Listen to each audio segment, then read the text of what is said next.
Maura Murray was born on the 4th of May 1982 in Brockton, Massachusetts, and grew up in an Irish Catholic household with her siblings.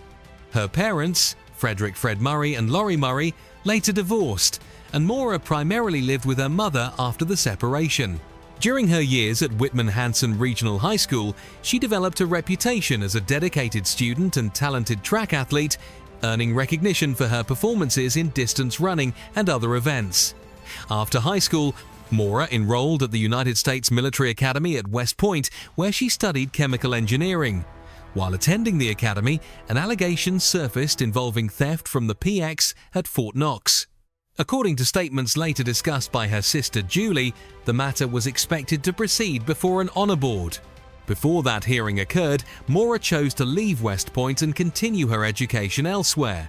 She later transferred to the University of Massachusetts Amherst, where she pursued nursing studies. The transition marked a significant change in both her academic direction and personal environment. By early adulthood, Maura appeared driven, disciplined, and focused on building a future through education and athletics.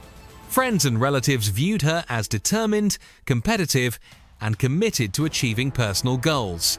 In November 2003, Maura Murray admitted to using a stolen credit card to order food from several local restaurants while attending the University of Massachusetts Amherst.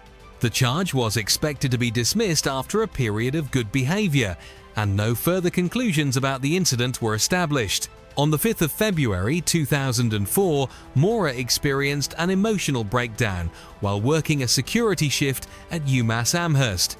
Earlier that evening, she had spoken with her sister Kathleen, who discussed relationship problems and a relapse into alcoholism. Later, Maura was found unresponsive and visibly distressed by her supervisor before being escorted back to her dorm room. 2 days later, Fred Murray visited Amherst. He and Maura spent time shopping for cars before having dinner. That night, Maura borrowed Fred's Toyota Corolla, attended a dorm party, and crashed the vehicle into a guardrail in Hadley during the early morning hours. Reports documented damage, but no sobriety testing was recorded. Later that morning, an unknown call from Fred's phone reached Maura's boyfriend. Fred left for Connecticut on February 8 after discussing insurance paperwork with Maura. Shortly after midnight on the 9th of February 2004, Maura Murray used MapQuest to search directions to the Berkshires and Burlington.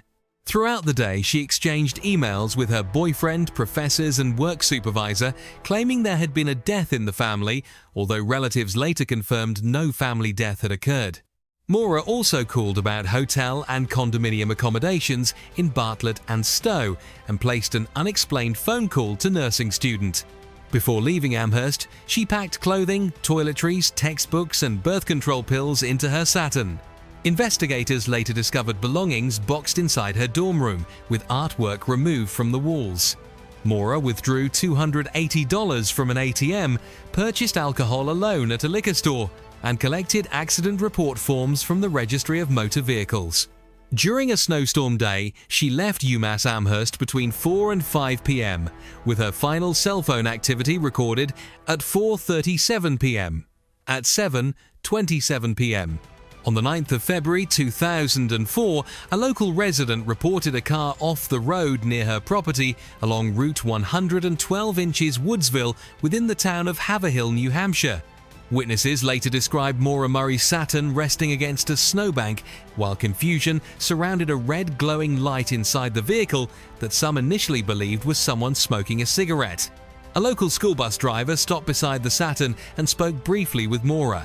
He later stated that she appeared cold, shaken, and upset, though she did not seem visibly injured. Maura declined his offer to contact police and claimed she had already called AAA. Investigators later found no record of any such call. The timeline became disputed after another witness claimed a police SUV arrived before the officially documented response time. However, Haverhill police officer Cecil Smith was formally recorded arriving at 7:46 p.m. By then, Maura had disappeared. Inside the Saturn, investigators found deployed airbags, windshield damage, red liquid stains resembling wine, alcohol containers, and personal belongings. Her debit card, credit cards, and cell phone were missing and were never used again afterward. Later, witnesses reported a young person walking eastbound along Route 112 as searches immediately began. On the 10th of February 2004, authorities issued a be-on-the-lookout notice for Maura Murray, describing the clothing she was believed to be wearing and the backpack missing from her vehicle. After learning that Maura's car had been found abandoned in Haverhill, New Hampshire, Fred Murray travelled north and immediately joined search efforts surrounding the crash site. On February 11, Maura's family searched alongside New Hampshire Fish and Game officials while tracking dogs followed Maura's scent from the vehicle. Investigators later said the trail appeared to stop roughly 100 yards away, raising theories that Maura may have entered another vehicle after leaving the scene.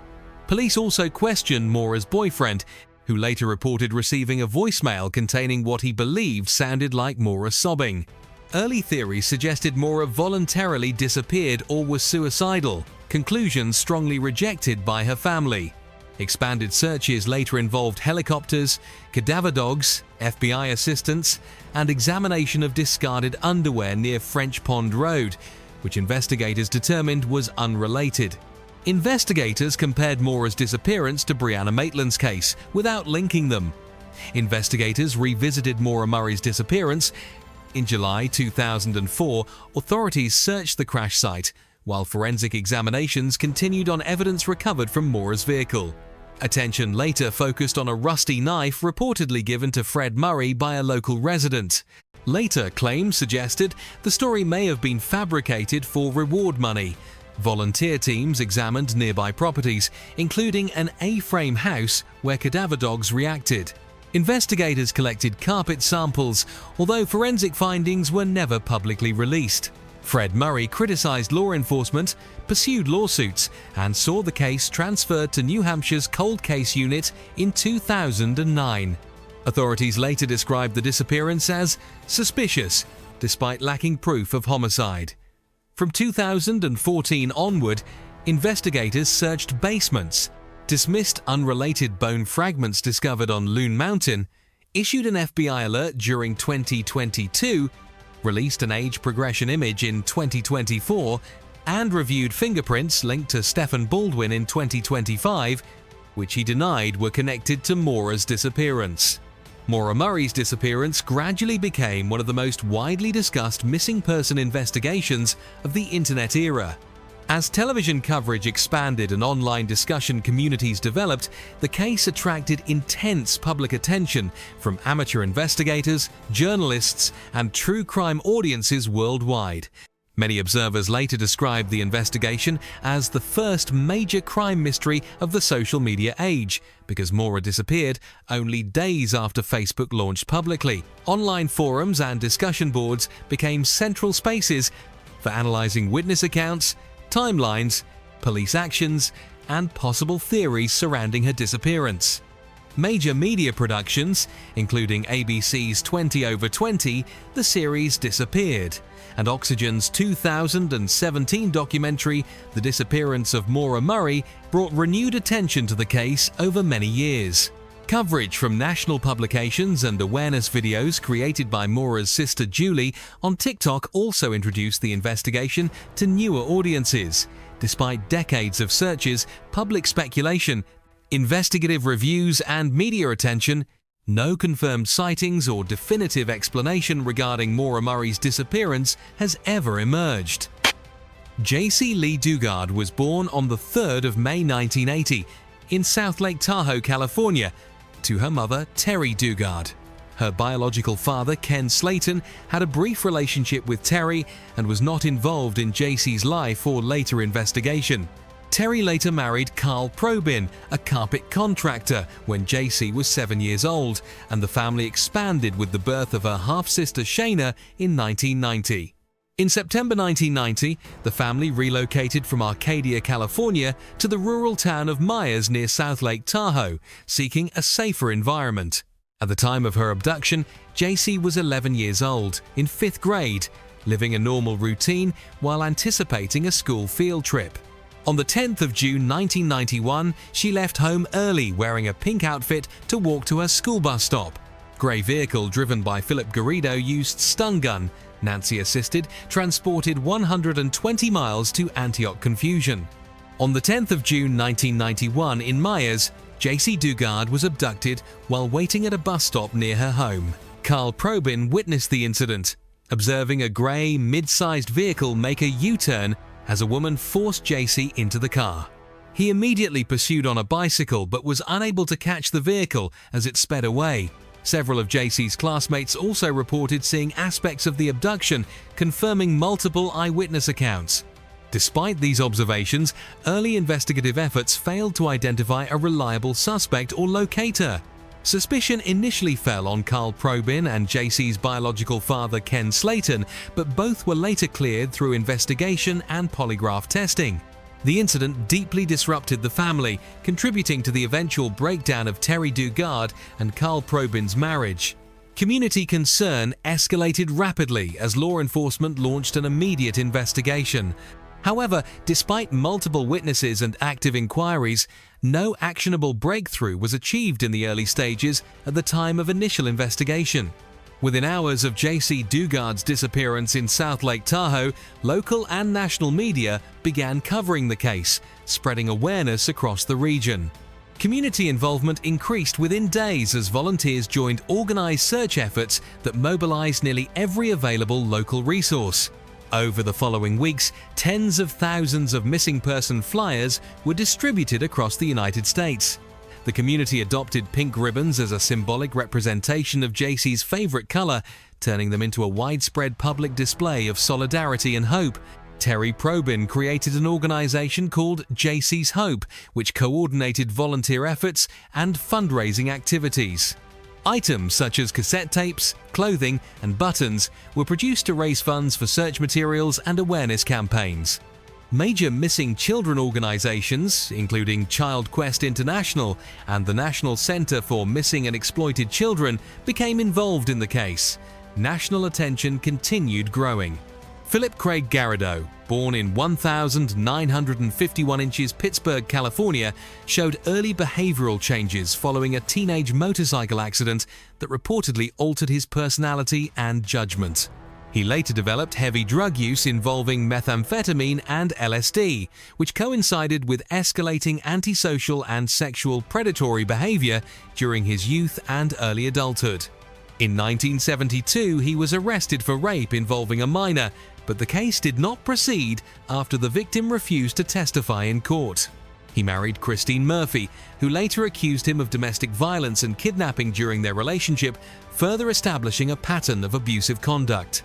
A major escalation occurred in 1976 when Garrido kidnapped and raped Catherine Calloway in South Lake Tahoe, a crime that led to his arrest.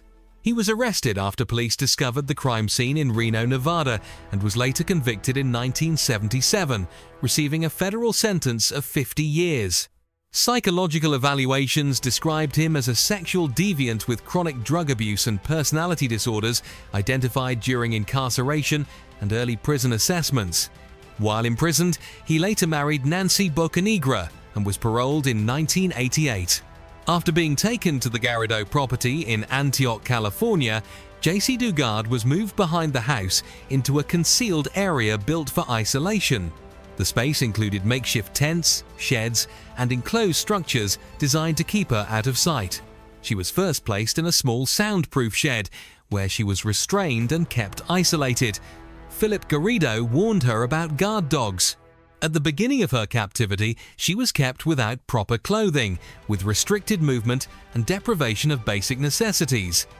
Nancy Garrido assisted in maintaining control during these early stages. Within the first week, Garrido subjected Dugard to repeated mistreatment, beginning years of ongoing trauma. Her communication was severely limited, and her only regular contact remained with Garrido. She was given basic survival items, a bucket, and occasional food. Later, a television was introduced, but she was denied access to news or outside information, leaving her unaware of the ongoing search. Garrido reinforced psychological control through religious delusions and threats, shaping her isolated environment. 3 years after her abduction, Jaycee Dugard entered adolescence and adulthood while still held in captivity. In 1994, at age 14, she became the mother of her first daughter while still in confinement. In 1997, at age 17, she had a second daughter during the same period of captivity. During this period, she experienced limited freedom within the property and occasional time without restraints. She learned motherhood from television programs, using them to care for her children in confinement. The Garridos enforced identity manipulation, requiring her to present Nancy as mother and Jaycee as sister. She assisted Philip Garrido's print business as a graphic artist, with limited communication access by phone and email. Despite occasional visibility to outsiders, she never revealed her identity or attempted escape. She maintained a hidden life caring for her children in sheds, tents, and a fenced backyard area. This reflects survival adaptation and long-term psychological conditioning effects. Jaycee Dugard remained in captivity for years due to repeated missed rescue opportunities and systemic failures across law enforcement and parole supervision. It begins with early investigative failures at the Garrido property, where law enforcement visits did not include a thorough search of the backyard area.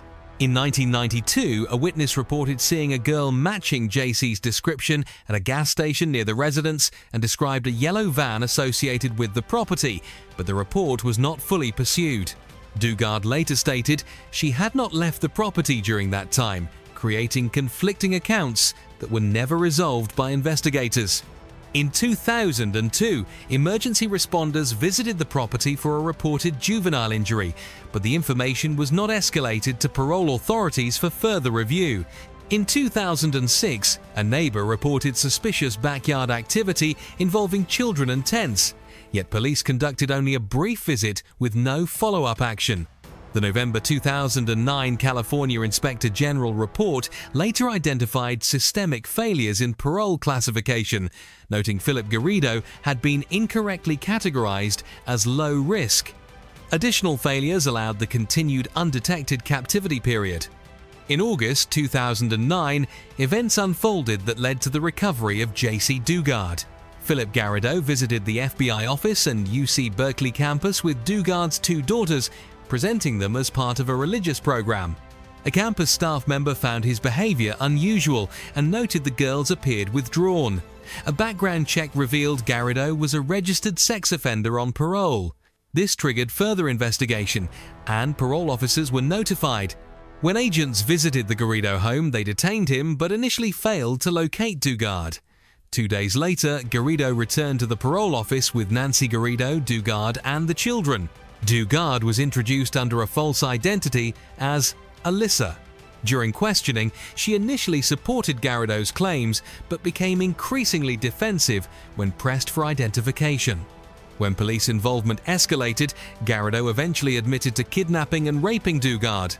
She then identified herself as Jaycee Dugard, ending her 8-year captivity. She was reunited with her mother shortly afterward, and custody of her children remained with her.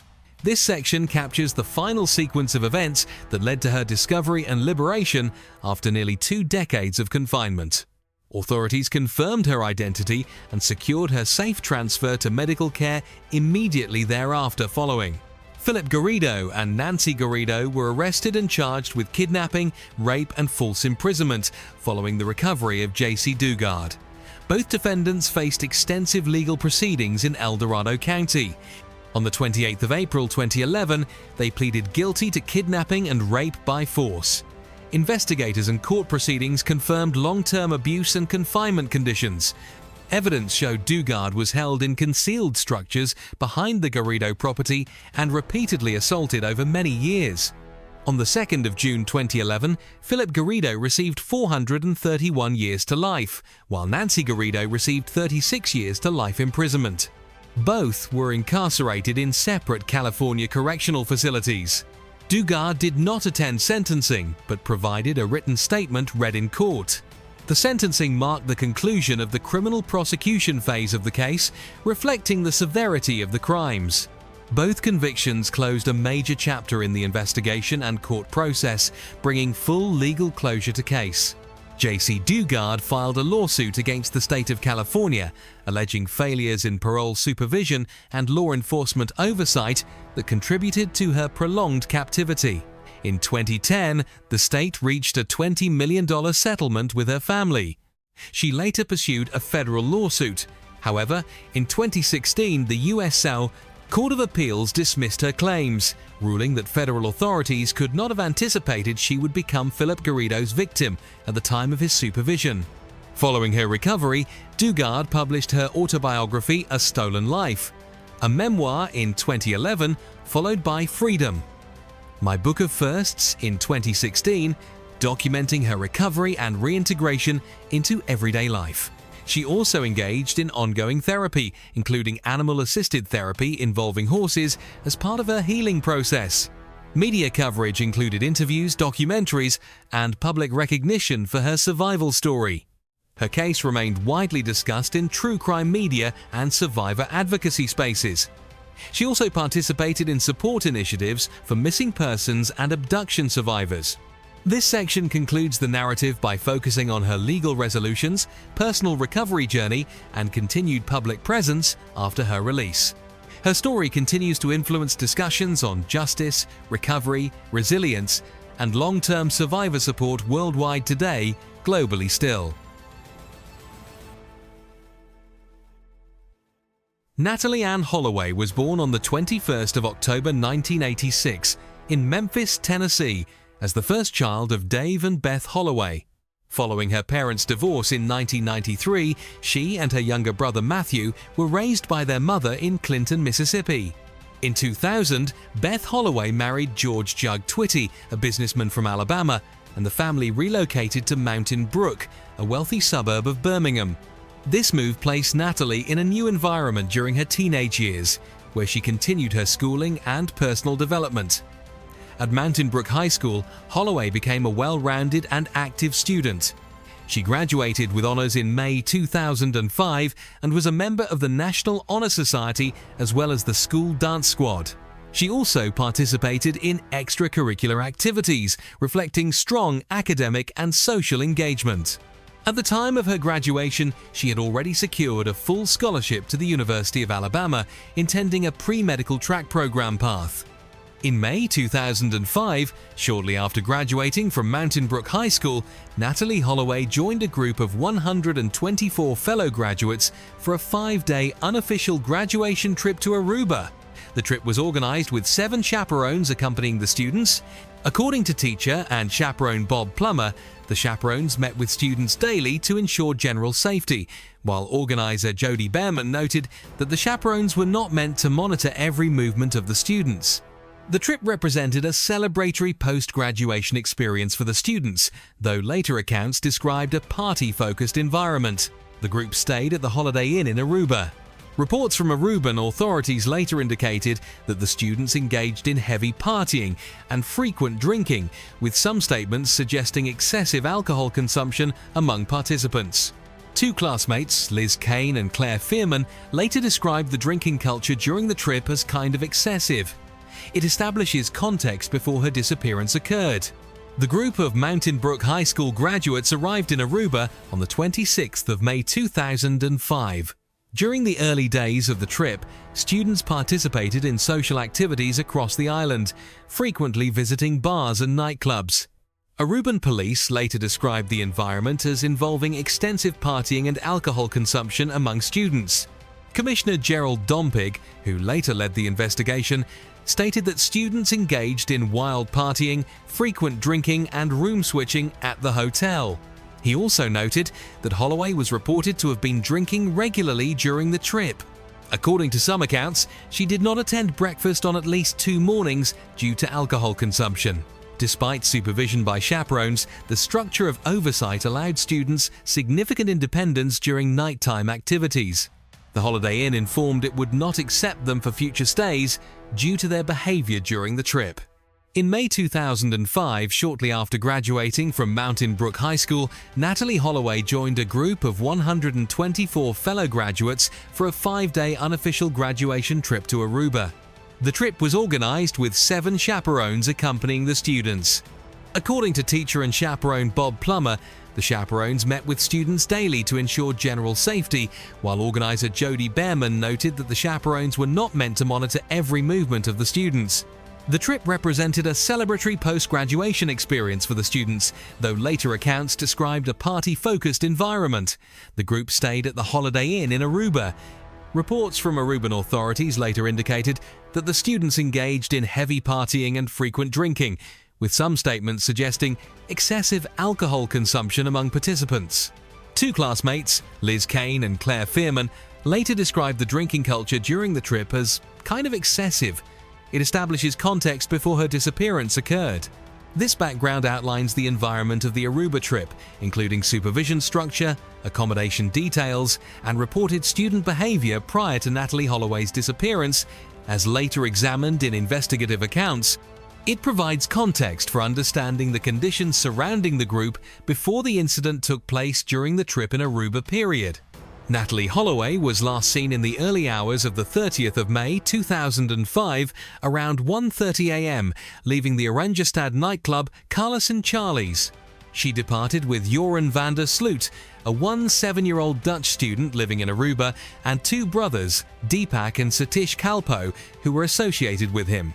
Holloway had been scheduled to return home later that day, but she did not appear for her flight. Her luggage and passport were later found in her hotel room at the Holiday Inn, confirming that she had not retrieved her belongings before leaving the island environment.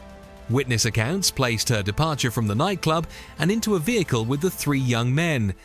This moment became the last confirmed sighting of Holloway. The section outlines the final known timeline of her movements, including the transition from the nightclub to the vehicle and the immediate realization that she had missed her scheduled departure. These events formed the critical starting point of the investigation into her disappearance. The disappearance marked the beginning of a coordinated search effort on the island, as authorities attempted to reconstruct her final movements based on nightclub surveillance, witness statements, and reported sightings from the early morning hours in Aruba. Following Natalee Holloway's missed flight from Aruba, her family responded immediately. Her mother, Beth Twitty, and stepfather traveled to Aruba by private jet within hours. Upon arrival, they provided Aruban police with the name of Joran van der Sloot as the last person seen with their daughter. Search and rescue efforts began quickly, involving hundreds of volunteers from Aruba and the United States. The Aruban government supported the search by mobilizing civil servants, while Dutch Marines conducted shoreline searches. Financial and logistical support was also provided by local institutions, including Aruban banks. Beth Twitty was initially housed at the Holiday Inn and later moved to a nearby hotel suite. Authorities coordinated extensive island-wide searches, including surrounding waters, but no trace of Holloway was immediately found. This section highlights the rapid family response, the early large-scale search efforts across land and sea, and the unprecedented international cooperation between Aruban authorities, Dutch forces, and American volunteers that followed in the immediate aftermath of the disappearance of Natalee Holloway during coordinated recovery operations across multiple agencies and island-wide search zones without initial success. The early investigation into Natalee Holloway's disappearance focused on Joran van der Sloot and the Kalpo brothers. Van der Sloot initially denied knowing her but later provided an account of their movements. He claimed they drove to the California Lighthouse area and returned her near the hotel. He also stated she interacted with an unidentified man after being dropped off. Authorities reviewed hotel security systems, though reports on camera functionality were inconsistent. American and Aruban officials cooperated closely, with US agencies providing investigative support. Investigators monitored communications and placed early surveillance on the three suspects. The case faced challenges due to limited physical evidence and conflicting witness accounts. These early narratives shaped the initial investigative direction and focus on specific individuals. Conflicting statements and limited forensic leads continued to guide questioning as authorities worked to establish a clear timeline of events surrounding the disappearance of Natalee Holloway's case period concluded. In June 2005, Aruban authorities arrested multiple individuals, including van der Sloot and the Kalpo brothers, on suspicion of kidnapping and murder. Additional arrests included former security guards and other individuals briefly connected to the case, though several were later released without charges. During detention, suspects provided changing accounts of the night Holloway disappeared. Some statements placed her near a beach area, while others contradicted earlier claims. Investigators reported inconsistencies in timelines and locations provided by those involved. Authorities also detained additional individuals based on emerging information, but many were released due to insufficient evidence. Court reviews and legal procedures under Aruban law required increasing levels of evidence to maintain custody.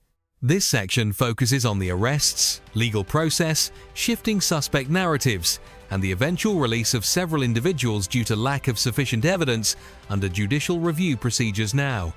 Search efforts for Natalee Holloway continued through mid-2005 and into 2006, expanding across multiple regions and using advanced investigative technology.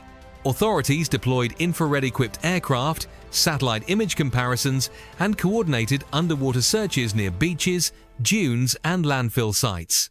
Investigators repeatedly examined these locations based on new but unverified tips, expanding the search perimeter each time.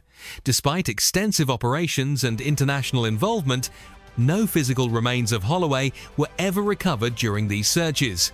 Forensic testing of collected materials, including hair and trace evidence, produced no matches linking them to Holloway.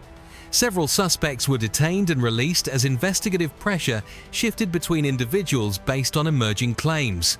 The continued search operations demonstrated significant resource allocation and coordination, yet no conclusive evidence or location of Holloway was ever identified, leaving the case unresolved despite sustained international investigative efforts and repeated expansions of search zones across land, coastal, and offshore environments. Ongoing review investigative efforts. Natalee Holloway disappeared in Aruba in 2005, and the case quickly received extensive international media coverage, especially in the United States. Television networks devoted significant airtime to the case, with prominent hosts covering developments, interviews, and speculation. Public attention led to widespread debate about media focus on missing persons cases, including criticism regarding disproportionate coverage of certain demographics. Some commentators described the case as an example of unequal media attention in missing person reporting. Holloway's family became highly visible in the media, frequently giving interviews and public statements. Their advocacy included calls for continued investigation and at one point support for travel boycotts of Aruba. This section examines the media environment, public discourse, and the impact of continuous coverage on investigation and public perception.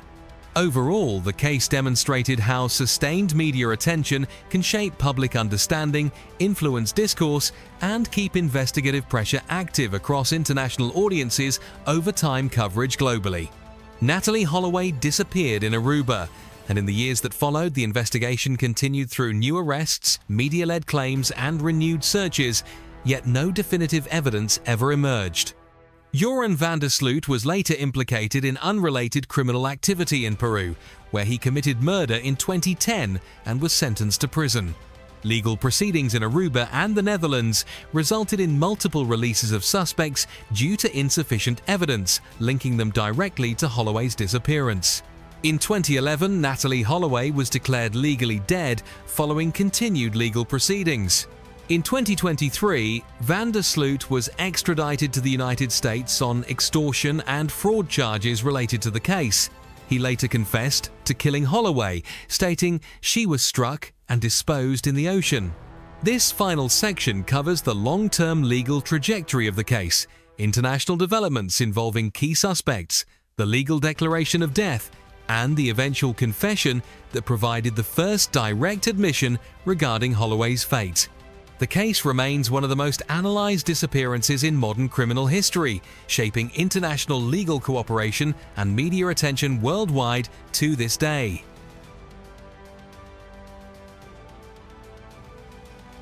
Stephen Gregory Stayner was born on the 18th of April 1965 in Merced, California, to Delbert and Kay Stayner. He was the third of 5 children in the family.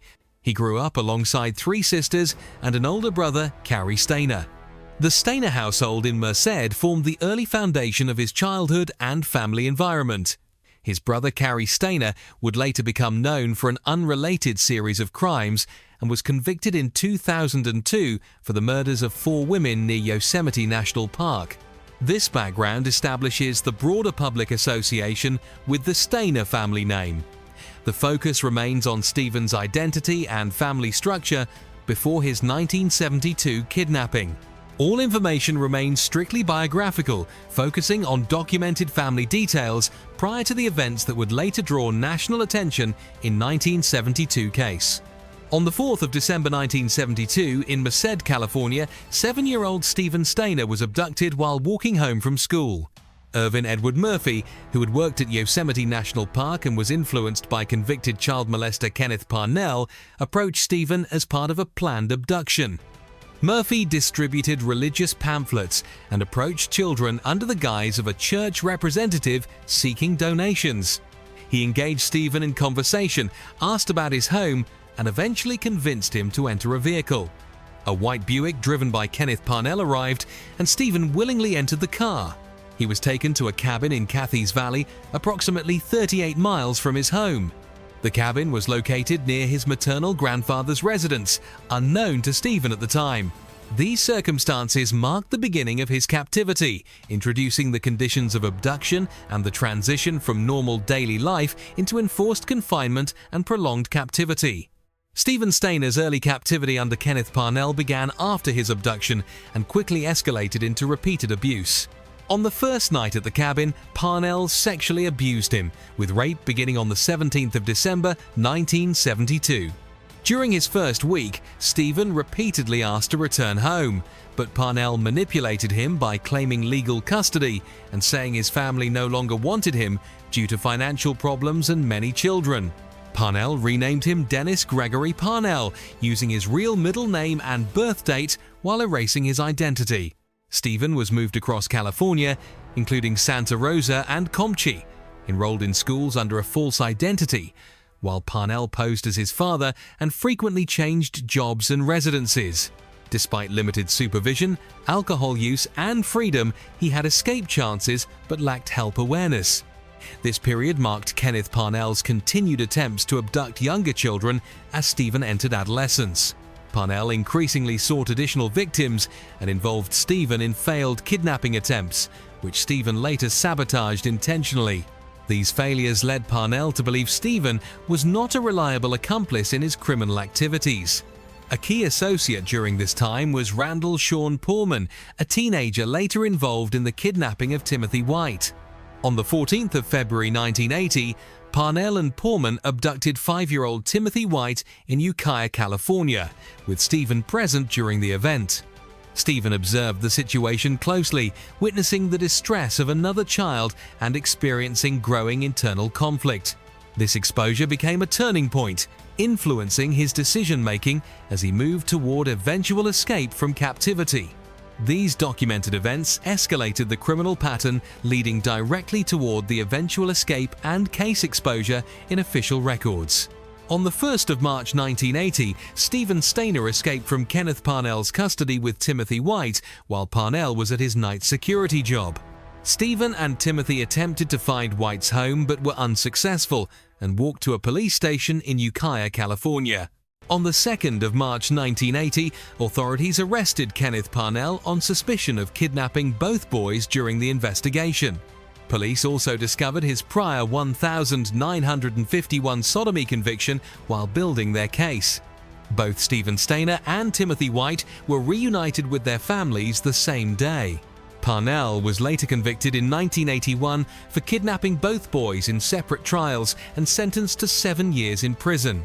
He served 5 years and was not prosecuted for many sexual abuse allegations due to jurisdictional and statute limitations.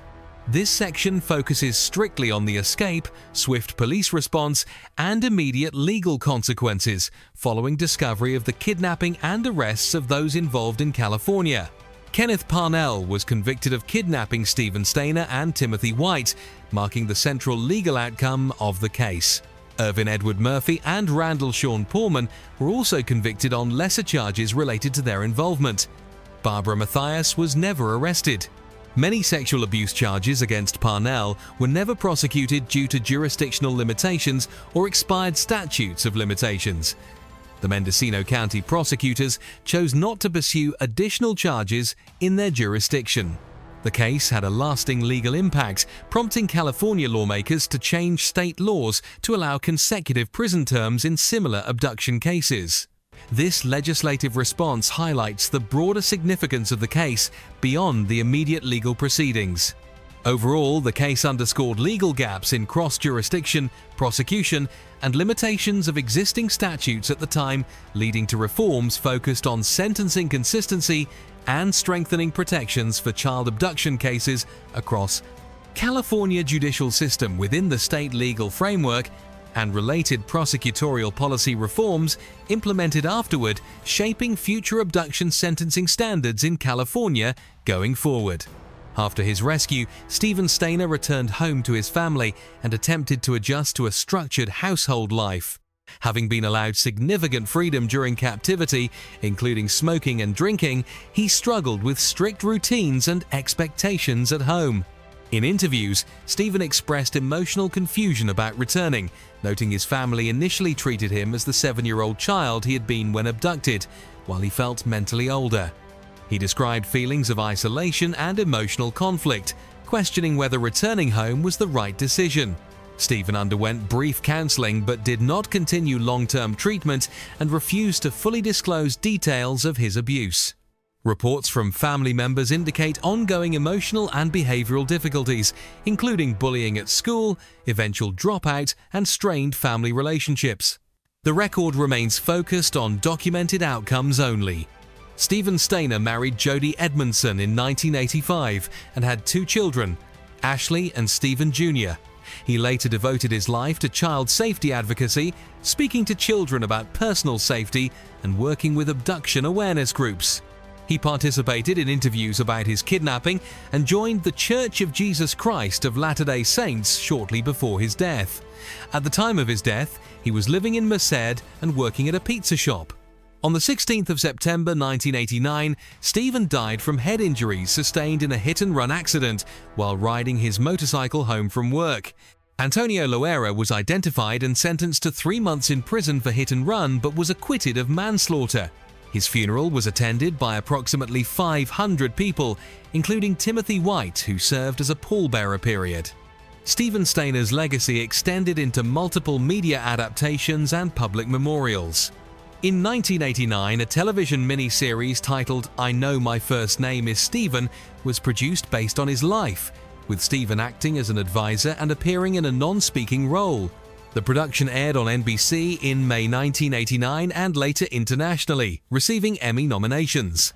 The story was based on research and interviews conducted by Mike Eccles, who later published a book of the same name in 1991. The case has also been referenced in other works, including Against Their Will. Stephen's story continued to influence media, including adaptations in television dramas and documentaries, as well as a 2022 Hulu docuseries Captive Audience, a real American horror story which examined both Stephen and his family's experiences. Cultural impact.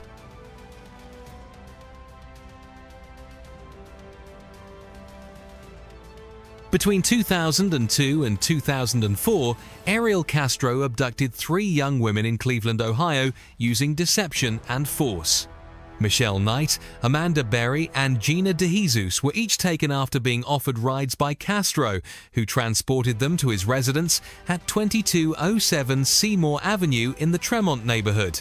Once inside the home, each victim was led to the basement, where they were restrained and held captive.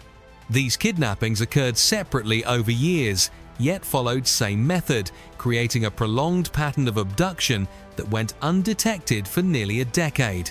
The victims remained imprisoned until May 2013, enduring severe physical and psychological abuse and long-term confinement. Amanda Berry gave birth to a daughter while in captivity, deepening the severity of the case. The escape occurred when Amanda Berry fled with her child and alerted neighbors, leading to rescue of all 3 women. After moving into 2207 Seymour Avenue in Cleveland's Tremont neighborhood, Ariel Castro's domestic life with Grimilda Figueroa became violent and unstable. According to Figueroa's sister Alida Caraballo, the relationship deteriorated, with repeated severe abuse reported. Figueroa suffered broken bones, a fractured skull after being thrown downstairs, and a brain injury causing complications.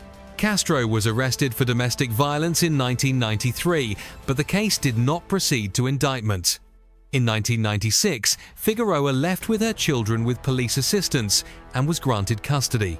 She later faced threats and harassment, and in 2005 filed for protection in Cuyahoga County Domestic Relations Court. A temporary restraining order was granted, but later dismissed. Figueroa died in 2012 due to brain complications. Castro remained at Seymour Avenue, later the site of kidnappings of Michelle Knight, Amanda Berry, and Gina DeJesus. The domestic violence history at the residence provides context for the later crimes now. Michelle Knight disappeared on the 23rd of August 2002 in Cleveland, Ohio, at the age of 21. She was last seen after leaving a cousin's home. On the same day, she was scheduled to attend a court appearance related to a child custody case involving her son, who was in state custody. After her disappearance, her case received limited investigative attention, partly due to her being an adult at the time. Authorities initially believed that Knight may have left voluntarily, possibly due to emotional distress related to custody issues. As a result, fewer investigative resources were dedicated to her case, and she was described as receiving very few credible tips. Over time, her case lost visibility, and she was eventually removed from National Crime Information Center database about 15 months after disappearance, reducing awareness officially. Amanda Berry disappeared on the 21st of April 2003, one day before her 17th birthday in Cleveland, Ohio. She was last in contact with her sister around 8 p.m., saying she was getting a ride home from Burger King job. Shortly after this call, she vanished without explanation. Between 2002 and 2004, Ariel Castro abducted 3 young women in Cleveland, Ohio, using deception and force. Michelle Knight, Amanda Berry, and Gina DeJesus were each taken after being offered rides by Castro, who transported them to his residence at 2207 Seymour Avenue in the Tremont neighborhood. Once inside the home, each victim was led to the basement, where they were restrained and held captive. These kidnappings occurred separately over years, yet followed same method, creating a prolonged pattern of abduction that went undetected for nearly a decade. The victims remained imprisoned until May 2013, enduring severe physical and psychological abuse and long-term confinement. Amanda Berry gave birth to a daughter while in captivity, deepening the severity of the case. The escape occurred when Amanda Berry fled with her child and alerted neighbors, leading to rescue of all 3 women. After moving into 2207 Seymour Avenue in Cleveland's Tremont neighborhood, Ariel Castro's domestic life with Grimilda Figueroa became violent and unstable. According to Figueroa's sister, Alida Caraballo, the relationship deteriorated, with repeated severe abuse reported. Figueroa suffered broken bones, a fractured skull after being thrown downstairs, and a brain injury causing complications. Castro was arrested for domestic violence in 1993, but the case did not proceed to indictment. In 1996, Figueroa left with her children with police assistance and was granted custody. She later faced threats and harassment, and in 2005 filed for protection in Cuyahoga County Domestic Relations Court. A temporary restraining order was granted but later dismissed. Figueroa died in 2012 due to brain complications. Castro remained at Seymour Avenue, later the site of kidnappings of Michelle Knight, Amanda Berry, and Gina DeJesus. The domestic violence history at the residence provides context for the later crimes now. Michelle Knight disappeared on the 23rd of August 2002 in Cleveland, Ohio, at the age of 21. She was last seen after leaving a cousin's home. On the same day, she was scheduled to attend a court appearance related to a child custody case involving her son, who was in state custody. After her disappearance, her case received limited investigative attention, partly due to her being an adult at the time.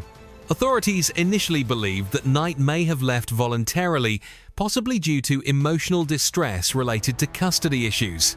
As a result, fewer investigative resources were dedicated to her case, and she was described as receiving very few credible tips. Over time, her case lost visibility, and she was eventually removed from National Crime Information Center database about 15 months after disappearance, reducing awareness officially. Amanda Berry disappeared on the 21st of April 2003, one day before her 17th birthday in Cleveland, Ohio.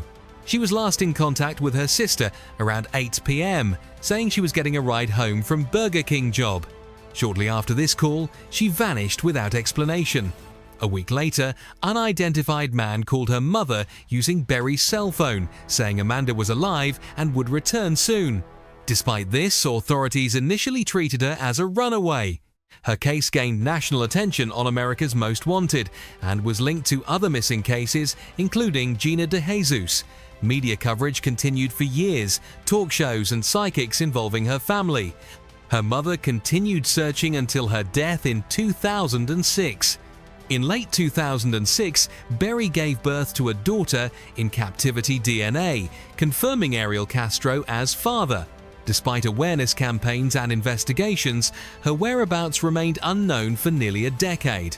She escaped in 2013 from Castro's home with her daughter, contacted neighbors, rescue, and discovery of victims. Gina DeJesus disappeared on the 2nd of April 2004 at age 14 inches, Cleveland, Ohio. She was last seen near Lorraine Avenue and West, 105th Street, walking home from school. She was friends with Ariel Castro's daughter Arlene, which connected her to Castro. A requested sleepover with Arlene was denied before her disappearance.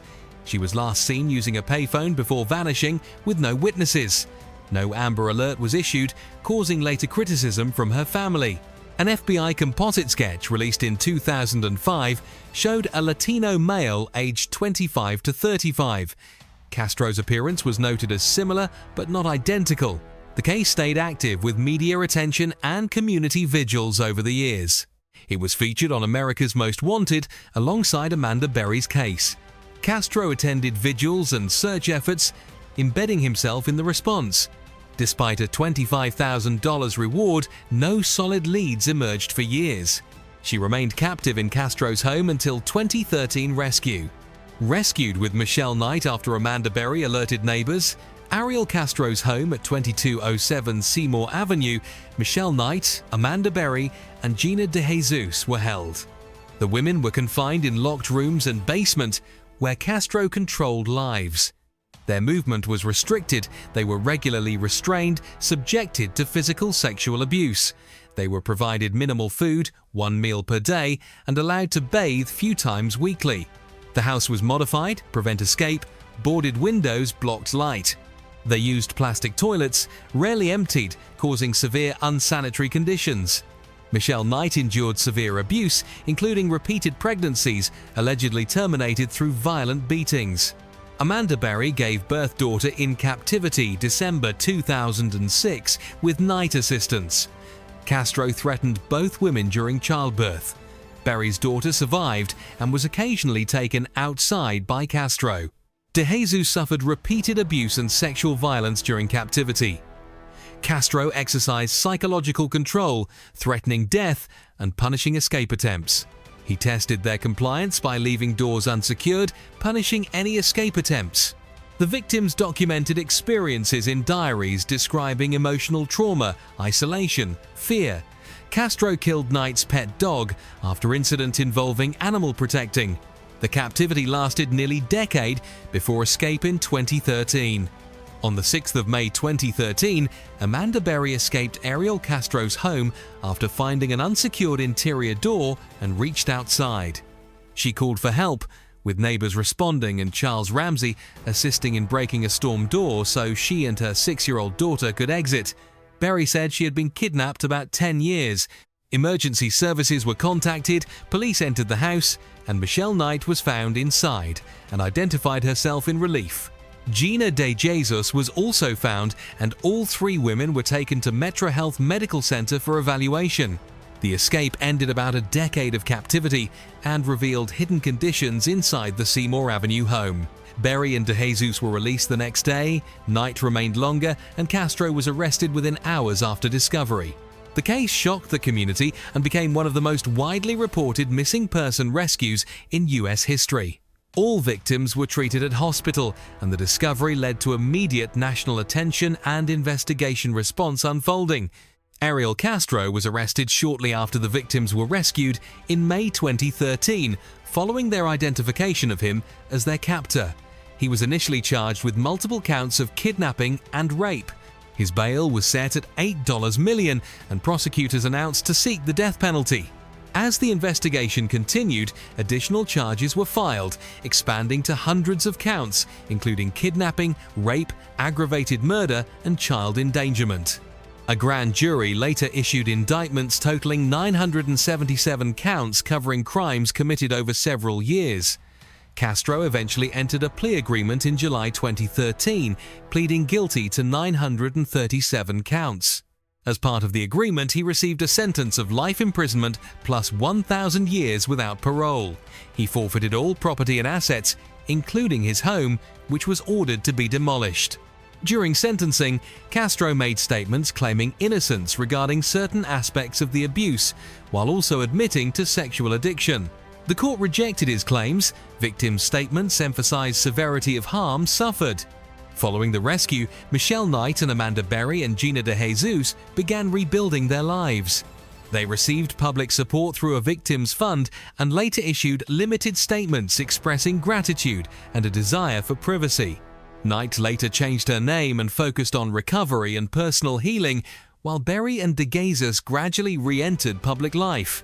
Berry later joined a Cleveland television station to report missing persons cases, while DeJesus became involved in awareness efforts and volunteer work supporting families of missing children. The victims also reunited publicly in select appearances and maintained connections with supporters.